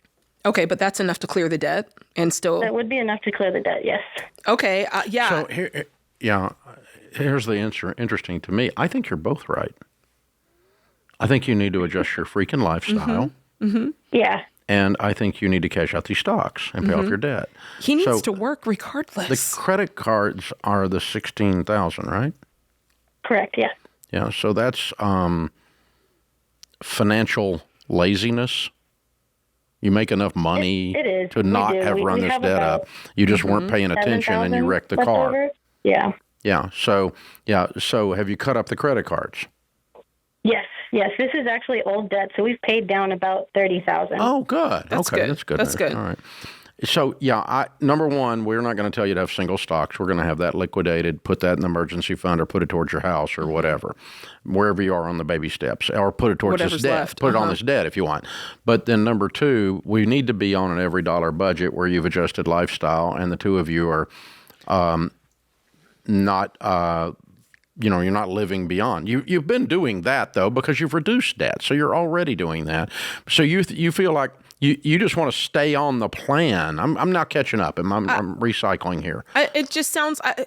I think what's going on is good. I think it sounds like you've tightened up in order to pay the debt down to what it is now. Is that right? Correct, yes. Okay. Yes. So we have tightened up. My only thing is I'm holding on to the stocks. It's a private stock that I have in a previous company. Here's the thing. I do believe it's going to be like a high potential. Even if you didn't have the debt, I would give you the same advice. I'd say I'd rather you sell that stock, and I'd rather let's pretend you were on baby step 4 and you could invest in mutual funds. I'd still take that money and diversify it in that way. So the debt really has nothing to do specifically with that advice. It's just at this point, this is money that you have access to that you can pull out, and there really wouldn't be a penalty on it. It's not retirement money or anything like that. So for that case, I would take it out. I would put $16,000 towards the debt, the other $12,000. To Dave's point, you can throw that in a high yield savings account, have an emergency fund. Now we're setting ourselves up to really be able to invest the proper way if we do that. The stock, Renee, I had a guy offer me a position in a private company the other day that I could have bought controlling interest in a private situation like that. And I didn't take it. And the reason is that typically a situation like that is all or nothing, meaning this stock's going to tank and it's going to be worth very, very little and it's going to be a problem, or it's going to go to the moon and it's going to be the smartest thing you ever did. It's never in between. It's not a predictable environment. It's a high risk investment. But the thing is, if you're saying that, if you can get it out, I didn't do it. I'm saying, but if anybody could be in a position to just take a fun risk, you could have done that, no problem. I'm not blinked, but the point is, do that. The point is, she doesn't need to be doing that. Yeah, and so you're only looking at the upside, and you're emotionally involved because it was the last company you worked in, and you think those guys are smart, and they may be smart, and it might go to the moon. If it doesn't, it's going to go to zero. And if you had $28,000 in the middle of your kitchen table right now, would you go buy that stock or would you pay down the debt? I'd pay down the debt. 100%. And I'd cash out the rest of the stock and I'd put it in a stable investment that was much more predictable. So I don't know if you're going to do any of that, but that's what we would tell you to do. I'd cash out the 28. I would continue the adjustment on the lifestyle. You're both right. Yeah, and husband needs to do something. Now, don't get me wrong. I love when people have worked to create flexibility in their lives. I think that's great. But I think he's going to need a sense of direction and purpose, and that's what he needs. If he doesn't need it for the paycheck, he needs it for the sense of direction and purpose. Jenna is in Oklahoma City. Hi, Jenna. How are you? I'm good. How are you? Better than I deserve. What's up? Good. Hey, so my husband and I have about $80,000 of non-mortgage debt that we're working through. We're on baby step number 2. And my husband runs a landscaping business, and so our tax accountant has told us to save 15% of his gross revenue and throw it in some sort of savings account that we don't touch, just for tax purposes at the end of the year to cover any unexpected tax burden we might not be prepared for. But I have about $9,000 in that account right now, and I'm just wondering if I should be using that to clear any of our debt instead of just holding on to it for taxes. You hold on to it for taxes. Mm-hmm. That money's already spent. It's got the IRS's name on it. And I probably would have done 20%, to be honest with you. We recommend 25% of your net profits, not 15% of your gross. You may be saving too much for taxes. We don't know that yet, but don't screw around with the IRS. Got it. Yeah, keep your tax money sacred.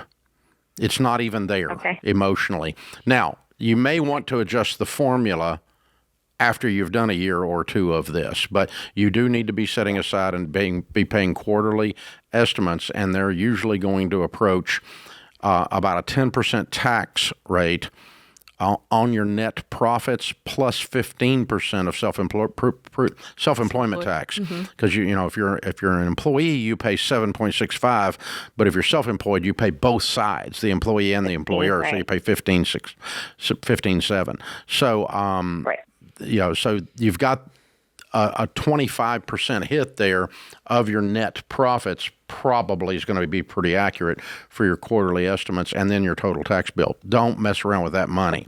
Now, if you're over saving and you can prove that mathematically, if you've saved $4,000 more than you need and you can prove that mathematically, then sure, take that money and throw it at the debt. But that money, please, don't mess around with it. Your accountant really gave you great advice to make you start withholding on yourself, because it's one of the small business people get hit in the head like this the most of anything I see. They don't do their quarterlies, and then the IRS comes up and smacks them.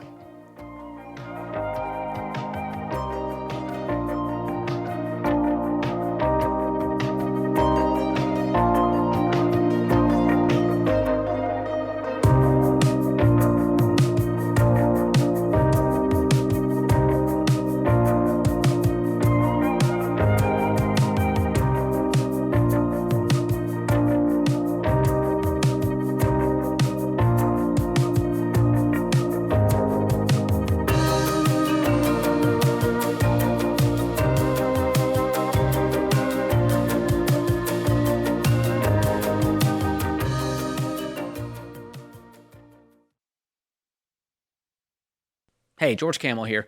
We often talk about how being normal sucks when it comes to your money. But guess what? Normal isn't so great when it comes to your job either. Normal is staying in a job you hate, dreading Mondays, and working for people you don't even like. Sound familiar? Well, the good news is you can break free from normal because Ramsey Solutions is hiring, and we refuse to settle for the ordinary. In fact, we are anything but normal, and we are proud of it. And right now, we're hiring for technology, sales, marketing, writing, copy editing, and creative roles. So head over to RamseySolutions.com/careers and apply today.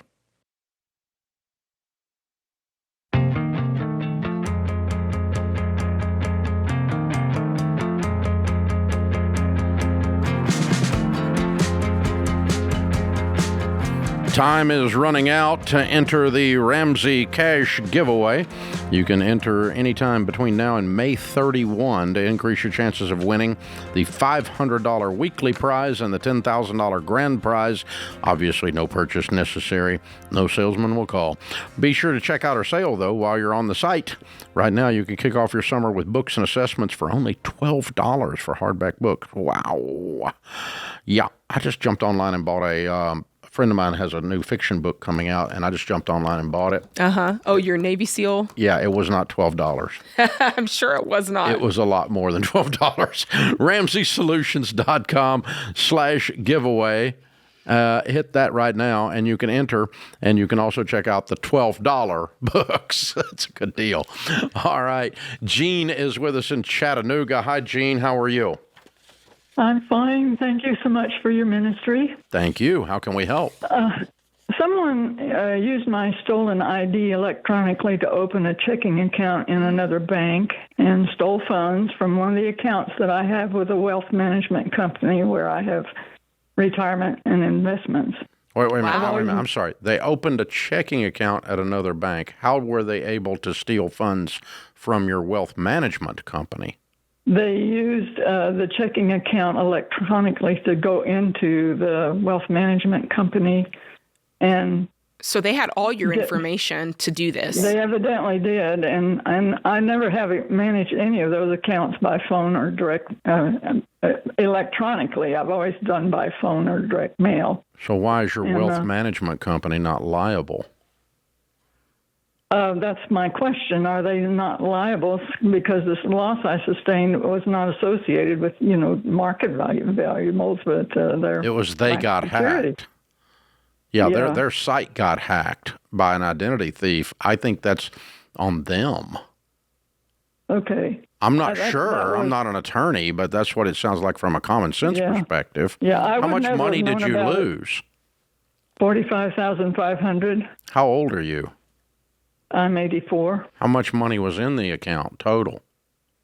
Oh, goodness. I would have to look that up, but I don't remember. A lot? I think it was about 100. Let me see. Why did they only get 45 if there was more in there? I don't know. I have 169,790 in there. So why did they not get it all? I don't have a clue. Maybe they thought, they could get some more later. You called your wealth management company. What did they say? They were.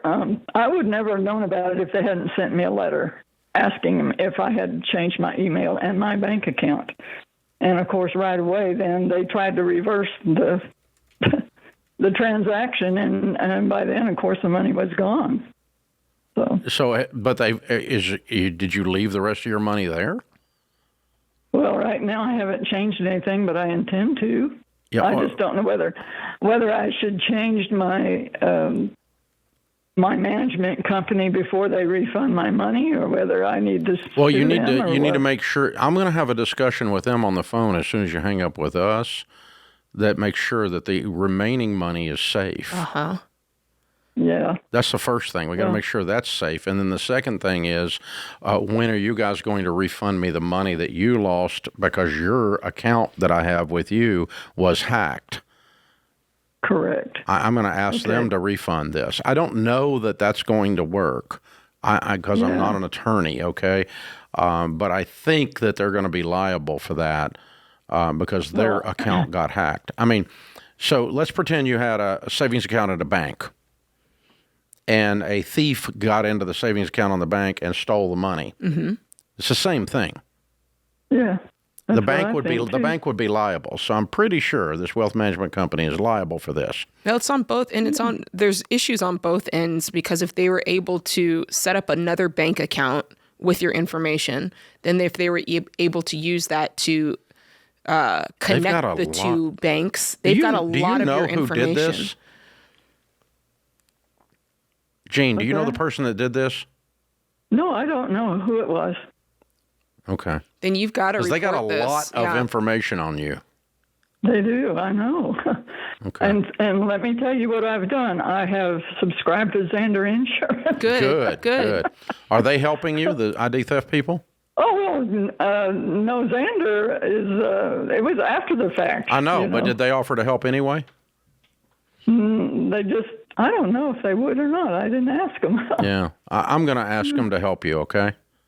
All right. As a favor to me. They're friends of mine, and my 84-year-old friend Gene in Chattanooga needs some help, and I'm going to ask them to help you, even though you bought the insurance afterwards. Okay, so I'm going to put you on hold, and the gang in the booth is going to pick up and connect you with Jeff Zander, who's a friend of mine, and they're going to help you walk through this and make sure your identity is secured first and foremost, and then secondly, if you need some help, we'll hook you up with one of our Ramsey coaches, Ramsey financial coaches, as a gift also, no charge, and see if they can help you navigate with this wealth management company, because they need to be offering me my money back really fast if they want to keep me as a customer if I'm in your shoes. Well, definitely. Okay. So, and I tried to get legal advice here, and I went to the Bar Association, and they gave me a couple names, and I queried them, but they didn't even respond. So I guess I'm just peanuts, to them. Well, yeah, the $45,000 is peanuts, but you're not peanuts. That's right. Okay, Yeah. You're okay. You're going to be all right. But what we have to do is stop this from happening anymore, and we have to apply for and get the refund. And I think between our Ramsey coaches and Xander, which is going to cost you nothing, we're going to take care of all of it. We're going to make sure you're okay. But you need to get on the phone today and make sure the rest of your accounts are secure with those people in the meantime while you decide what's going to happen. So you hang on, and our gang will pick up, and we'll put our arms around you and see if we can help you, kiddo. That's terrible. That's kind of scary. Yeah, that is. They got all of her stuff. I mean, they not only knew enough to open an account, but they knew she had the other account. To link and it. how to Yep. access it. That's very scary. And these goobs release this money to a fresh email and fresh address that they did not already have on file. Because that means they went in and changed everything. Cybersecurity at a minimum is horrible at this company. Yeah. Wow. She should have named. If she's got the story straight, if that's what's going on, yeah. I'm like, drop the name of that brokerage so we can all know. We'll wait and see. Make sure what they do. But it's that's it's scary. Yeah. So when you have a brokerage company like that, like our Smart Mr. Pros as an example, you build clients over time. And in that world, you call it your book of business. And how much do you have AUM, assets under management? And so a big, somebody's been working for 25 or whatever years will have $500 million to $1 billion, $500 million to $1 billion in assets under management. And if one of those clients had $200,000 out of your $500 million you're managing and was 84 years old, this would be her. That's the situation she would normally be in. And but the way you get a book of business that size is you take care of people. Yeah. 84-year-old widows would be at the top of your list. You would think so. Hello. And so that's the proper way to run that book of business. The book of business grows when you love the people in the book well. What's curious is they only took 45,000 of the 169. Understand. That sounds nefarious to me. I'm still afraid a relative of hers is doing this. I agree with that, Dave. Ouch.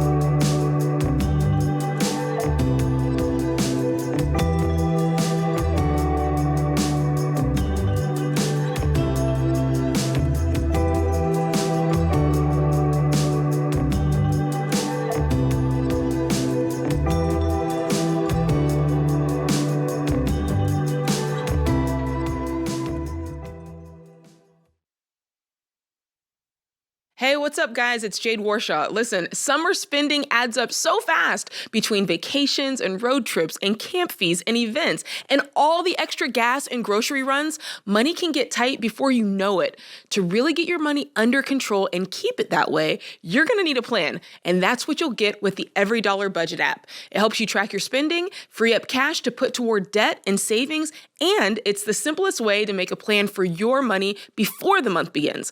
So, no more wondering where your money's going. You're telling it where to go. Download Every Dollar in the App Store or Google Play and start for free today.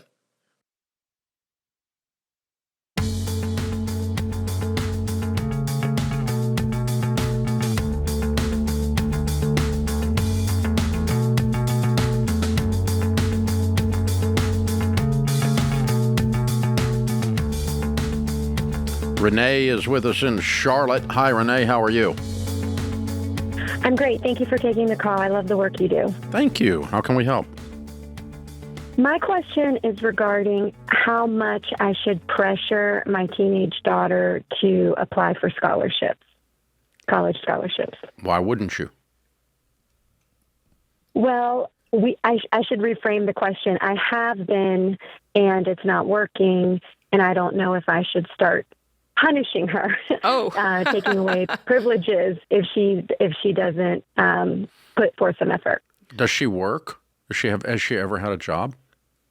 She does have a part-time job, and she is she just finished her junior year of early college, so she has done very well, and she will graduate high school with an associate's degree, and she only needs 2 years to get her undergrad, and she's under the impression that she can start applying during the school year of her senior year and get scholarships. I've done some research and have found that she should really start applying now, and she is not putting forth the effort. Understood. Okay. Are you married? Yes. Where's her father in this discussion? He agrees with me, but he's also not quite as assertive as I am. Okay. So I think what I would do is gather some information and lay it out, the three of you. And here's the way I would look at it. There was a lady that worked on our team for a while named Christina Ellis. Look her up. Okay.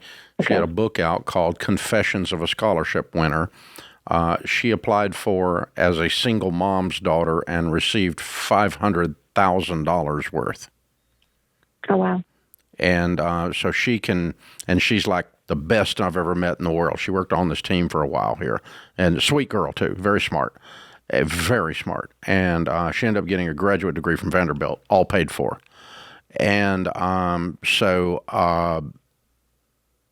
yeah, I would gather the information she's got in that book. And, here's the types of examples that she brought out. And I've heard her teach this from stage with me, okay? If you spent 200 hours applying for scholarships, that's a lot. Mm-hmm. That's 5 hours a day for a lot, for 50 days. Yeah, part-time job. Like that's your part-time job. And if you got $50,000 worth of scholarships, that means that your daughter doing that would have earned $250 an hour. Mm-hmm. I'm going to present that type of information to your daughter and to your husband and then say, based on that, I don't care if you like it. You're not leaving the house again until you agree to do this crap. It's more important for her to do that financially than have the part-time job, the other part-time job. Or go to part-time community college and be ahead of school. Mm-hmm. So, I mean, you cannot earn $250 an hour as a 17-year-old anywhere else. Mm-hmm. And that's the rate. I made that number up, by the way, okay? I don't know if that would work exactly that way, but that's the type of thing that the way her mind worked about this was you look at it and you're being paid what an attorney makes to apply for scholarships. only you're not getting them today. And so if you get $50,000 in scholarships and your mom and dad have $50,000 in savings, and you're going to get that savings in your pocket when you graduate as a result of having not spent it because you got scholarships, that's making $250 an hour. Wonderful point. Yeah. And so, and that changes it. Like, I'm on your side.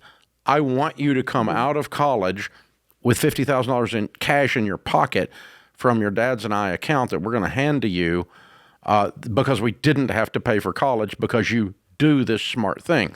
And she's obviously a talented student. And she is. I got to believe with smart. AI, it's easier than ever to synthesize your ideas and help, prepare your thoughts for the different essays and prepare, what each of them are. You can write hundreds of essays in 20 minutes. Yeah. With ChatGPT. Yeah. There's and really I have been doing all the research and presenting it to her and telling her to get a bio essay and to chart out a schedule. Yeah, but you're telling her what to do without her really grasping the why. Mm-hmm. And what I'm doing is walking around on the other side and putting a big old carrot out there before I pull the stick out. Okay. She hadn't seen the carrot because she's not dumb. This is a bright child. Yeah, she's And very by the way, bright. she's not even lazy. She's not lazy. Okay. No, So she's not. That's why we're so shocked. Yeah, she's not got never character given us flaws. pushback. She just hasn't become a believer that this is worth the effort. Mm-hmm. And we've just got to help you present that to her and her dad and go, okay, now are you ready to, let's put together a schedule and you're going to spend 3 hours every morning doing this until you reach 250 hours because it's going to pay you an average of whatever. Okay, the amount that you get divided by 200 hours. And when you finish 200 hours, I will shut up. If you've applied 200 hours worth of effort writing essays to get scholarships, you're going to get so stinking many scholarships. And by the way, get good at it. Don't just mail it in. Right. Literally. Make it worth it. Literally, yeah. But I mean, work the thing, because Christina said, I'm a single mom's daughter and I'm a citizen student and I'm this. You have to use whatever your advantages are. I'm 1/16 Cherokee. I don't care what you are. Yep. Whatever it is, you lean into that, and you because you're going to find somebody that's got everything. I mean, there's all these little nuanced, scholarships weird for everything. Yep. scholarships, and and it doesn't all depend on athletic ability or grades. There's lots of them that come from all kinds of weird, nuanced things, and so and get creative with the essay. Be the most positive thing that they see coming in front of them and they want to give it to them. Pretend like you're on the scholarship committee. What would you want to see? Yeah. Yep. If you wrote the essay coming in, what kind of essays are going to make the difference and that you're going to keep at the top of the stack and all that kind of stuff. And treat this like it's a straight commission job. Because it basically is. Yeah. But I think we need to get a big carrot out here. This is the prize. And so the effort is worth it to get the prize. And then applying for scholarships makes a lot of sense. But yeah, I think you're the only one jazzed up about it in your whole house. So we need to get the rest of the house jazzed. And the way we get jazzed is we talk about the why, not the how. That's the thing. Mike is on the line in Milwaukee. Hey, Mike, what's up? Hi, Dave. How are you? Better than I deserve. How can I help? So the question is, me and my fiance are looking into trying to be able to put ourselves in a position to retire around the 55 mark. How old are you? Just wondering where, 35. Okay. When are you getting married? September. Oh, good. Cool. Okay, cool. Okay, so you got 20 years to get ready to retire at 55 instead of 59 and a half, so you can't access your Roths or your 401ks, right? Yep, and that's what I'm looking for, is what it should be invested in to carry from 55 to 59 and a half. Okay, if we were going to guess, let's just put a wet finger in the air, what will you need to live per year when you're 55 if you don't work? If I had to guess, maybe $60,000, $70,000 just to be I'd rather be comfortable. So. All right, let's just call it 60, and you need to do that times 5, so you need $300K. Yep. Yeah. If you don't work. Why would you not work at all at 55? Why wouldn't you find something to do? just to have the option to do it. Work optional is probably a better way to say it. Work optional. Yeah. Well, work optional is fine, but doesn't happen very often. So what I would do is just go ahead and get out of debt, get your house paid off, and build wealth, and worry about that when you get a little closer. If you want to invest when you get a little closer, you just do that in a low turnover mutual fund like an S&P 500, like a Vanguard S&P 500 or something like that. And that's a good way to do it. But I wouldn't fool with that today. First, you need to work the baby steps and get to baby step 7 before you even start talking about this.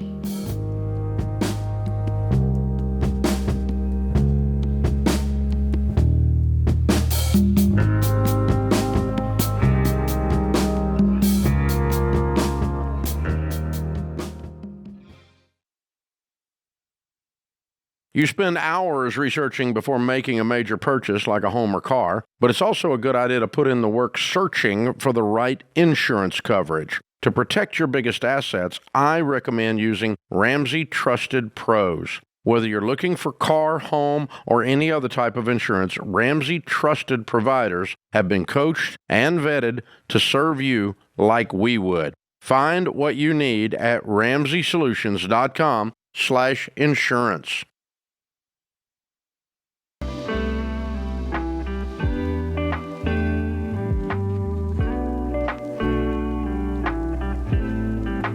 Our scripture of the day, Proverbs 12:24. Diligent hands will rule, but laziness ends in forced labor.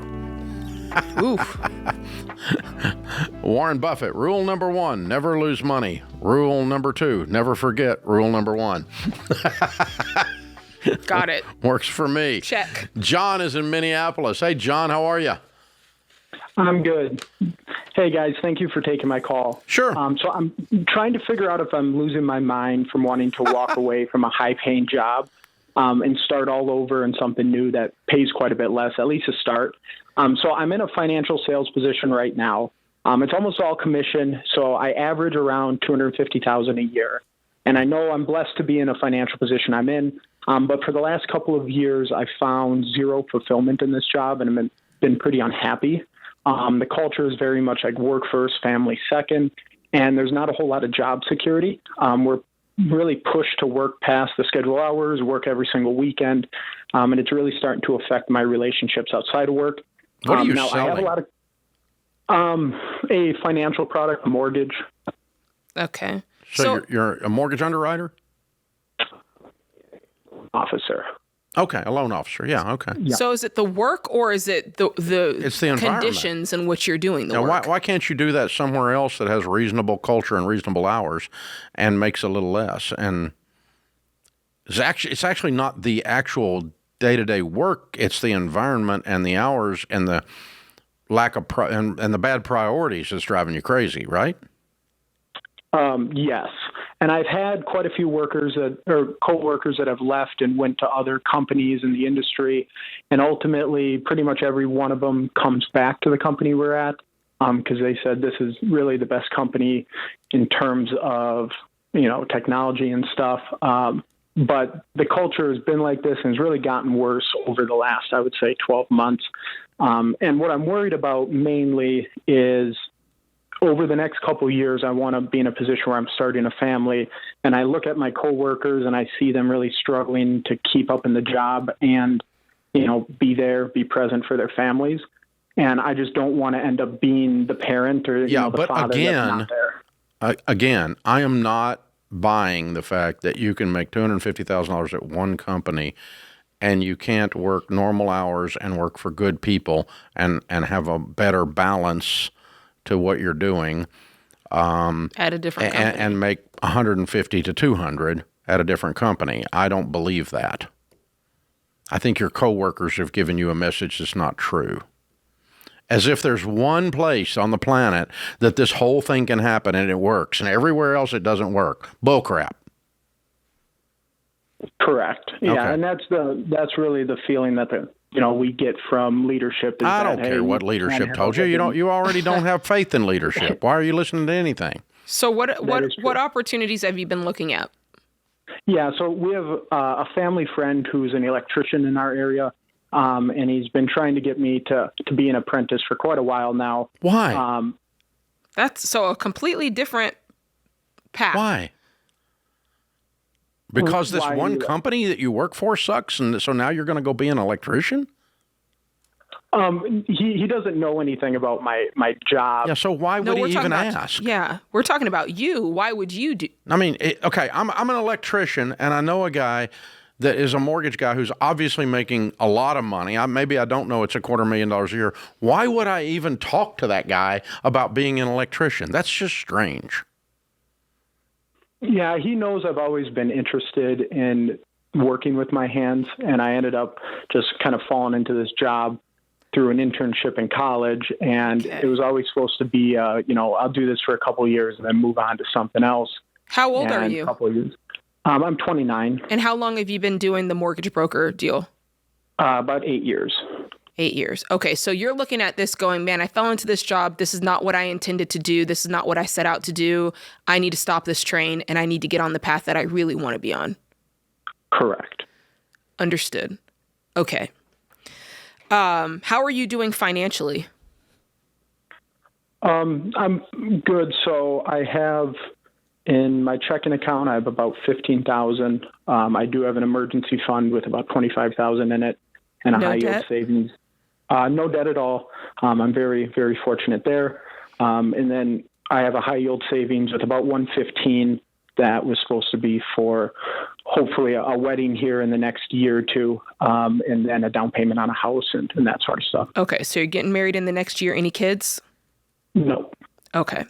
Listen, I do think that you should do work that matters to you, work that you feel good about. It's all about how can we get there, and is there a way that over time we can create the same value? Because the hard part for me is to know that you are worth $250,000 in the marketplace, and then to go down without the horizon of being able to meet that peak again. That would bother me personally. If it doesn't bother you, that's okay. So tell us about the electrician. What's the route? What does it look like? And what do you want to know from us? No problem. So it would be a 5-year apprenticeship. It would be a union electrician. So I'd start at about $21 an hour. In 5 years, when I make it through, I'd be a journeyman. Right now, the pay is about $42 an hour. But that would just be my base pay. Doesn't include like any fringe benefits or anything on top of that, like health insurance money going into a retirement account. Mm-hmm. When I do the math, working the same amount of hours I'm working right now, which is 55 to 60 a week. You don't want to work that many hours. So we can't compare it to that. Correct. You're right. So it would be a pay cut at the 5-year mark. If I, make it through the apprenticeship, I'd be sitting around about $130 a year As a journeyman, and that's kind of the peak? Correct. Yeah. Yep. Unless I would move up to be a foreman and so on. But Man, you really hate this company. I think so too. This is like they have wounded you so badly that you're willing to jump into a pit of acid to get away from them. Yeah. How do you know that you'll love being an electrician to the tune of a $100,000 pay cut? That I don't know for sure, and that's what scares me the most, and why I called in to get your guys' advice on this. Yeah, I'm not buying. I think you're running so hard away from something that you're not looking carefully at what you're running to. So if I were going to advise a 29-year-old who made $250,000 a year, who's in a toxic culture, and he knows how to sell, I'm not against the trades. I'm a fan of the trades. Right, okay. right. But you have painted the best possible scenario for a union journeyman electrician, and it's going to take you 5 freaking years to get back to half of your income. Yeah, could you and not? That's just not logical. Could you not go to another mortgage firm first? Yeah. And test that out and go, okay, like this is good. Because Dave's right. You're clearly good at what you do, and generally, I think you could make $160,000, $180,000 day one somewhere else working normal hours and not being spit on every day or whatever's happening over there. And at then that see how you place. feel. You've got to get away from the place. I'm not disagreeing with that. But I think you've convoluted the career field as being horrible with the company as Yeah. being horrible. And you need to separate those two things first before you make this decision. It's hard to me when, and you'll probably be able to put better words to this, but when you're clearly really good at something and you're clearly very gifted at it, it's hard to then say, but you're not going to do that. You're going to go to this. Do you know what I mean? You've got that talent and that gifting for some reason. Yeah. I don't know. It's hard to walk. Again, this smells like an escape rather than a journey. Yes. And it just doesn't smell right. And so you ask our opinions, and we've given a whole 3 minutes of thought to your whole life. Okay, so it's not really fair to you. Well, he doesn't have to choose between this and that. There are some other routes he can go through before he. I think it's a does false complete dichotomy 180. that the only way to be happy is to completely leave. Yeah. Everything that you're doing. Yeah. I would start by leaving the company that you're in, and then see where that takes us first, and then I would decide from there. And then is there another way that I can do electrician and own a company that is electricians and so forth? That puts this hour of The Ramsey Show in the books. We'll be back with you before you know it. In the meantime, remember, there's ultimately only one way to financial peace, and that's to walk daily with the Prince of Peace, Christ Jesus.